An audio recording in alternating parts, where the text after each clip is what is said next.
আমাদের নেওয়া ডিসিশন আমাদের বাচ্চারা কেন সাফার করবে? তাছাড়া ছোটবেলার বিয়েকে কেনই বা এত ইম্পর্টেন্স দেয়? আলফাজ সাহেবের কথা শুনে এহসান মির্জা চোখে চশমা খুলে টেবিলের উপর রেখে বলে, যখন বিয়ে হয় তখন আমার ছেলে প্রহর কিন্তু মোটেও ছোট ছিল না। 15 বছরের কিশোর ছিল। সে বিয়ের মানে না বুঝলেও অন্তত এটা বুঝতো যে বিয়ে মানুষের জীবনের একটি সিদ্ধান্ত, যেটা জীবনের কোনো এক মুহূর্তে নিতে হবে। অথয়ের বয়স তখন 8 বছর। তার বিয়ের ব্যাপারে বোঝার কথা না। তখন কিন্তু আপনি অতি উঠের সঙ্গে আমার ছেলেকে আপনার মেয়ের জন্য নির্বাচন করেছিলেন। কথা দিয়েছিলেন মেয়ের 18 হলে আমাদের কাছে আমাদের বৌমাকে ফেরত দেবেন। মেয়ের 18 পেরিয়ে 24 চলছে। এতগুলো বছর অপেক্ষা করার পর এখন কি শুনতে হচ্ছে? আপনারা আপনাদের মেয়েকে আমাদের ছেলেদের কাছে ইচ্ছুক নয়। তখন বাস্তবতা বোঝেননি, কিন্তু এখন বুঝছেন। আমার পুরো 14 গোষ্ঠী জানে আমার প্রহরের বউ আছে। এখন তাদের কাছে কি জবাব দেব? আপনার মতো এত বড় মাপের বিজনেসম্যান যদি ছেলের বিয়ে ভেঙে যাওয়ার ভয়ে কুঁকড়ে যান, তাহলে গরিবের ব্যাপারটা কি করবে ভাইজান?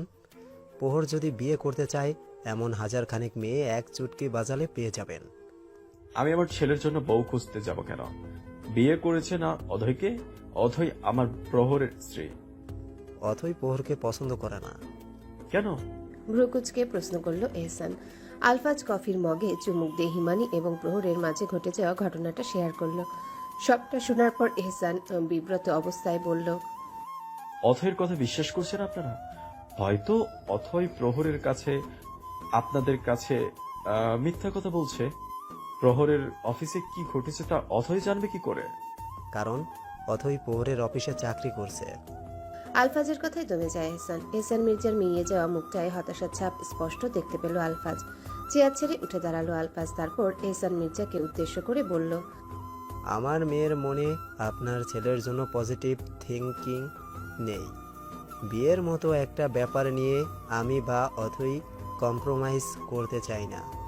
কিন্তু অথয় নিশ্চয় এটা জানা উচিত যে প্রহরের সঙ্গে ওদের বিয়ে হয়েছে। একবার জানিয়ে দেখুন না অথয় কি চাই। আমি আমার মেয়েকে চিনি। দুশ্চরিত্র মানুষ ওর কাছে চোখের বিষ। দুশ্চরিত্র মানুষের সঙ্গে জীবনের বাকি দিনগুলো কাটাবে, এটা তো কখনোই হতে দেবে না। অথয় প্রহরের ব্যাপারে যা জেনেছে কিংবা শুনেছে সবটাই ভুল। হিমানি প্রহরকে ট্রেপে ফেলার জন্য কিছু করতে চেয়েছিল, যেটা আমিত সহ অফিসের সব স্টাফ জানে। অথয় শুধু শুধু আমার ছেলেকে দুশ্চরিত্রের কাতারে ফেলতে পারে না। ভাইজান, আমি আপনাদের সাথে এই ব্যাপারে আর কোনো কথা বলতে চাই না। শুধু এতটুকুই জানাতে চাই, অথয়ের বিয়ে ঠিক হয়ে গেছে। 4 মাস পর ওর বিয়ে। ওরকে বলবেন ওকে তালাক দিয়ে দিতে। আঙ্কেল, মেয়েকে বিয়ের খবর জানাননি, কিন্তু ডিভোর্সের খবর জানাবেন কিভাবে? কারণ অথৈ প্রহরের বিয়ের তো রেজিস্ট্রেশন হয়নি, মৌখিকভাবে বিয়ে হয়েছে। তালাক পেতে হলে নিশ্চয় অথৈকে বড় মজলিসে তালাক শব্দ 3 বার শুনতে হবে। প্রহরের কণ্ঠস্বর শুনে পেছনে ঘুরে তাকালো আলফাজ এবং এহসান সাহেব। আলফাজ প্রহরকে দেখে যতটা না অবাক হয়েছে তার চেয়ে বেশি ভাবছেন প্রহরের কথাগুলো। সত্যিই তো এভাবে দেখেননি। এত বছর চাপা দিয়ে রাখা বিয়ের খবর মেয়েকে শোনালে কি রিয়াকশন হবে ভেবে ঘাম জমে গেছে আলফাজ সাহেবের শরীরে। সানসেট রেস্টুরেন্টের ফরেনার ক্লায়েন্টের সঙ্গে অফিসিয়াল মিটিংয়ের জন্য এসেছিল প্রহর। ওর বাবাকে এবং অথয়ের বাবাকে এই রেস্টুরেন্টে দেখে প্রহর বুঝতে পারল যে ওর বাবা এখানে কেন এসেছে। মিটিং শেষ করে যখনই ওদের টেবিলের কাছে এলো, তখনই অথয়ের বাবার মুখে তালাক শব্দ ভেসে এলো প্রহরের কানে। সারা শরীরের রক্ত হিমস্রোত বয়ে যায়। নিজেকে সামলে ফেললো মুহূর্তের মধ্যে। বিয়ের ব্যাপারে হয়তো নিজেদের হাত ছিল না, কিন্তু বিয়ের সম্পর্ক যদি ভাঙতে হয় তবে অথয়কে জানানোর রাইট নিশ্চয়ই আছে। অথয় নিজ মুখে বলুক না তার এই সম্পর্ক কন্টিনিউ করা উচিত কিনা। প্রহর, এসব তুই কি বলছিস? বাবা, আমাকে আজ বলতে দাও। প্রহরের বাবাকে উদ্দেশ্য করে কথাটা বলি আলফাজ সাহেবের মুখোমুখি দাঁড়ালো। আলফাজ সাহেব দেখলেন প্রহরের চোখে মুখে অস্থিরতার ছাপ। অথয়কে হারিয়ে ফেলার অস্থিরতা যদি প্রহরের মাঝেই ছিল, তবে কিছুদিন আগেও কেন নাজিফা আপা বলেছিল যে তার ছেলে অথয়কে মানতে পারছে না। এই বিয়ে নামক সম্পর্ক থেকে তার ছেলে অতি দ্রুতই মুক্তি পেতে চায়। আলফাজ সাহেব আজ প্রহরের মুখ থেকে শেষ কথাটা শুনতে চান। হয় এপার নয়তো ওপার। মেয়ে তো কাঠপুতুল নয় যে যে যেভাবে চাইবে মেয়েকে সেভাবে নাচাবে। আঙ্কেল, আমি কি খুব খারাপ কিংবা আমার কাছে মেয়েকে দিতে ইনসিকিউর ফিল করছেন? আমার সাথে ঘটে যাওয়া একটি অনাকাঙ্ক্ষিত ঘটনার প্রত্যক্ষদর্শী ছিল অথৈ। আমি না চাইতেও সে ট্র্যাপে ফেসে গেছিলাম। কিন্তু অফিসের কিছু মানুষ এবং অথৈ মনে প্রাণে বিশ্বাস করে আমি আসল দোষী, অথচ আমি কিছুই করিনি। হয়তো আপনারও বিশ্বাস হচ্ছে না আমার কথা, না হবারই কথা। নিজের মেয়ের কথা বিশ্বাস না করে কেন পরের ছেলের কথা বিশ্বাস করবেন? তবু আমি চাই আপনি আমাকে ভুল না বুঝে একটিবার আমাদের সম্পর্কটাকে নিয়ে ভেবে দেখুন। হয়তো অপরিণত বয়সে বিয়ে হচ্ছে আমাদের, কিন্তু আমি চাই আমার অথৈর সঙ্গে জুড়ে দেয় এই জন্মান্তরের সম্পর্ক মৃত্যুর আগ পর্যন্ত বহাল থাকুক। আঙ্কেল, আমাকে একটিবার এই সুযোগ পেতে পারেন না আপনার কাছে? প্রহরের আকুতি ভরা টলটলে জলের দু চোখ দেখে আলফাজ এবং এহসান দুজনাই থমকে যায়। এহসান দ্রুত উঠে এসে ছেলের কাঁধে হাত রাখলো।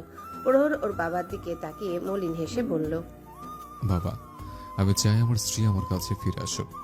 যেদিন থেকে অথৈকে চোখের দেখা দেখলাম, সেদিন থেকে আমার মনে হচ্ছে আমার ওকেই দরকার। আমার ব্যক্তিগত মানুষ কেবল অথৈ। অথৈ ছাড়া অন্য কেউ আমার পাশে এসে দাঁড়াবে, এটা আমি কল্পনা করতে পারছি না। কিন্তু অথই যদি তোমাকে না চায়? আলফাজের কথা প্রহর বুকে তীরে আঘাতের ন্যায় বিঁধে গেল। ভীষণ চোট পেল হৃদয়ে, তবুও মানতে হবে, সত্যিই তো অথই যদি তাকে না চায়, জোর করে কি ভালোবাসা পাওয়া যায়? অথৈ যদি আমাকে না চায়, তাহলে আমি কোনোদিনও আপনাদের এ বিষয়ে ফোর্স করব না। আঙ্কেল, আমার একটা অনুরোধ আছে, শুনবেন? আলফাজ এহসান সাহেবের মুখের দিকে তাকিয়ে ফের প্রহরের মুখের দিকে তাকিয়ে বলল, বলো। আমার এক সপ্তাহ সময় প্রয়োজন। এক সপ্তাহ পরে আপনি অথৈকে আমাদের বিয়ের ব্যাপারে জানাবেন। তখন ও যা সিদ্ধান্ত নেবে আমি মেনে নেব। ঠিক আছে, 1 সপ্তাহ সময় পেলে তুমি। এরপর অথয়ের যা হবে সিদ্ধান্ত হবে আমি এবং তোমরা সবাই মেনে নিবে, এই প্রত্যাশা রাখছি। কথাটা বলে আলফাজ সাহেব এহসান এবং প্রহরের সঙ্গে হাত মিলিয়ে চলেই যাচ্ছিল। ঠিক তখনই প্রহরের ডাক শুনে থমকে দাঁড়ালো আলফাজ। পেছনে ফিরে তাকালো। প্রহর আলফাজের কাছে এসে জিজ্ঞাসা করলো, কার সাথে ওদের বিয়ে ঠিক হয়েছে? অথয়ের ক্লাসমেট আবিরের সঙ্গে অথয়ের বিয়ে ঠিক হয়েছে। তোমাদের তালাকের পর অথই ঈদত শেষ হওয়ার পরই ওদের বিয়ে। আমি এত শিওর হয়ে কি করে বলছি যে তোমাদের তালাক হবে? কারণটা বলি তবে। আমার অথইকে আমি খুব ভালো করে জানি, সে কোনোদিনও তোমাকে স্বামী হিসেবে মানবে না। কথাগুলো বলে আর দাঁড়ালো না আলফাজ। রেস্টুরেন্ট থেকে বের হয়ে যায়। উদ্ভ্রান্তের মতো টেবিলে বসে রইল প্রহর। ছেলেকে এতটা ভেঙে পড়তে বোধহয় এর আগে কখনো দেখেনি এহসান। এদিকে বিগ ওশান অফিসে। অথই, জি ম্যাম। অফিস থেকে সবাই রাঙামাটি যাচ্ছে বার্ষিক বনভোজনে, তুমি যাবে না? তন্নির মুখে রাঙামাটি নামটি শুনে খুশিতে চকচক করছে অথয়ের। হাতের কাজ বন্ধ করে তন্নির ডেস্কের সামনে এসে দাঁড়ালো। উৎসাহী কণ্ঠে জিজ্ঞাসা করলো, প্রত্যেক বছরে যায় নাকি পিকনিকে? যাই তো, গতবারই তো কক্সবাজার গিয়েলাম সবাই। এবার নাকি প্রহর স্যার নিজেই রাঙামাটিকে পছন্দ করেছে। ওখানকার লাল পাহাড় নাকি স্যারকে ভীষণভাবে টানছে। আমি নিজে ভীষণ এক্সাইটেড রাঙামাটি যাওয়ার ব্যাপারে। আগামীকালই নাকি যাবে? তোমার কি মন খারাপ অথই?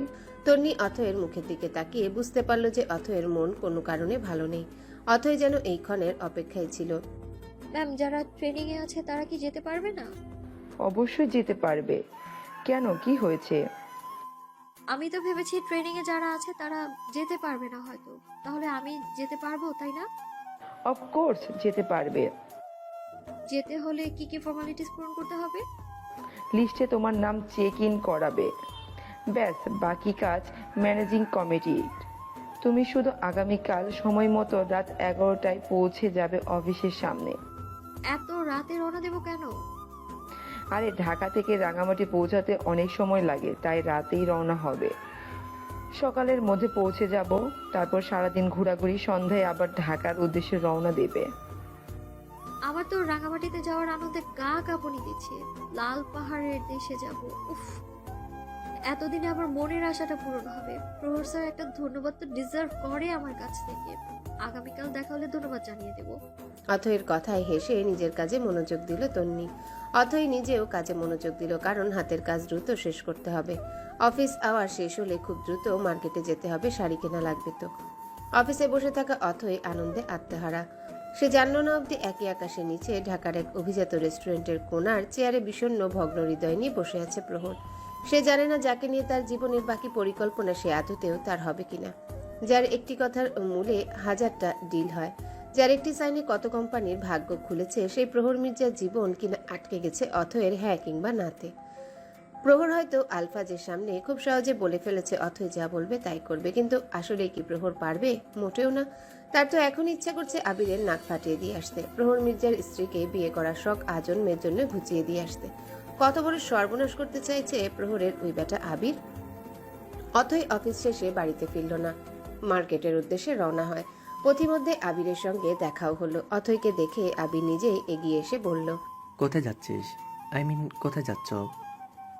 এই তো মার্কেটে। আর তোর কি হলো, তুই থেকে সোজা তুমিতে নেমে এসছিস? আবির লজ্জিতভাবে কপাল চুলকিয়ে কোনো মতে প্রসঙ্গ এড়াতে গিয়ে অথইকে মিছে কপট রাগ দেখিয়ে জিজ্ঞাসা করলো, তুই তো আমার সব কথায় বাগড়া দিস, পরে টের পাবি কেন তুমি বলছি। এখন চল, তোকে মার্কেটে নামিয়ে দিয়ে আসি। কিন্তু রিক্সা? মামা, এই নিন 100 টাকা, আপনি চলে যান। আর তুই নেমে আয়, আমার সঙ্গে বাইকে যাবি। আবির রিকশালাকে টাকা দিয়ে বিদায় করলো। অথই খানিকটা বিস্মিত হলো আবিরের কাণ্ড দেখে। যে আবিরকে কল করলে পাত্তা পাওয়া যেত না, সেই আবির আজ যেচে অথইকে লিফট দিতে চাইছে। What a miracle. আবিরকে সঙ্গে নিয়ে মার্কেটে ঘুরলো। শাড়ির শোরুমে ঢুকতে সাদা রঙা শাড়িতে চোখ পড়লো অথয়ের। লাল পাড়ের সাদা শাড়ি, শাড়ির বডিতে কোনো ডিজাইন নেই, তবুও যেন শাড়িটা অথইকে টানছে। নিজের পছন্দকে প্রাধান্য দিতে অথই শাড়িটা কিনে ফেললো। আবির মুগ্ধ হয়ে তাকিয়ে অথইকে বলল, তোর রুচি আছে মানতে হবে। আনকমন ডিজাইনের শাড়িটা নিজের কালেকশনের মাঝে রেখে দিলি। একটা কথা রাখবি? অথই আবিরের দিকে তাকিয়ে বলল, আমি এই শাড়িটার প্রাইস পে করবো, তুই মানা করিস না। তো আমার কাছে তো টাকা আছে, তুই কেন আমার শাড়ির দাম দিবি আবির? তোর কাছে আমার বাকি জীবন সম্পন্ন করব। টাকা সে তো সামান্য কিছু। আবির অথয়ের মুখের দিকে কথাগুলো ভাবলো, তারপর মুচকি এসে অথয়কে উত্তর দেয়, দোস্ত হিসাবে টিট নিয়ে আমার কাছ থেকে। আমার চাকরি হওয়ার পর থেকেই তো খালি টিট চাইতি।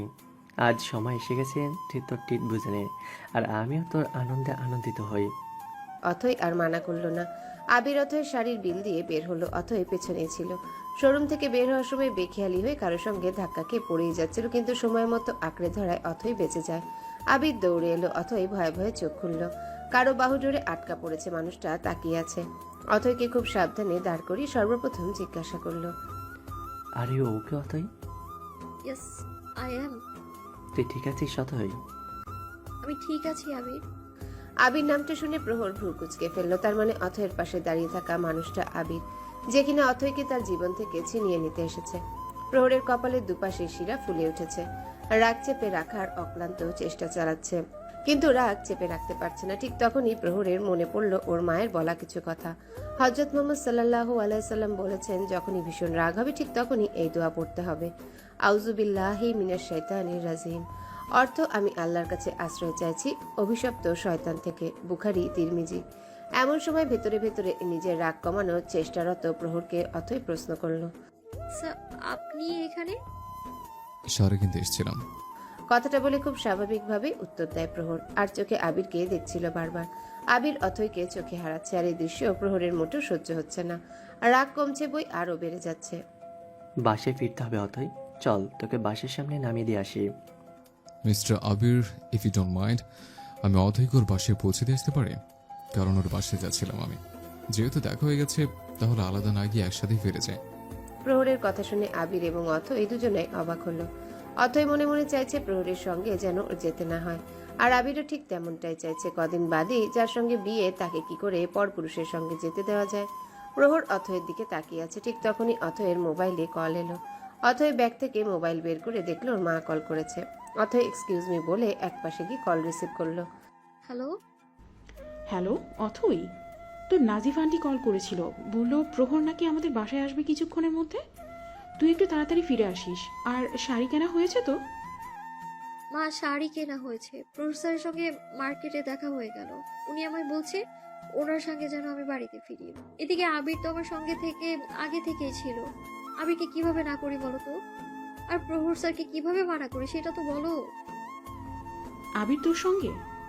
মার্কেটে আসার সময় দেখা হয়েছিল। আবিরকে বিদায় দিয়ে প্রহরকে সঙ্গে নিয়ে তাড়াতাড়ি বাড়িতে ফিরে আয়।